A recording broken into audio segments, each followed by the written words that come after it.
નમસ્કાર. વિવેક તળાવિયા સંગમ foundation trust Chalala ગૌ સન્માન આહ્વાન અભિયાન આખા ભારતની અંદર આજે 27 તારીખે અને સોમવારે સવારે એક સાથે બધી જગ્યાએ પ્રાર્થના પત્ર દરેક કલેક્ટર કચેરીએ દેવામાં આવ્યું છે.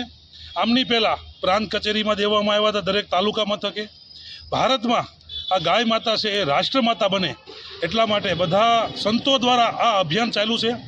સંતોએ ખૂબ મહેનત કરી છે અને એના દ્વારા આજે આખા ભારતની અંદર વિશાળ પ્રમાણમાં લોકો જોડાય અને પત્ર દેવામાં આવ્યો છે.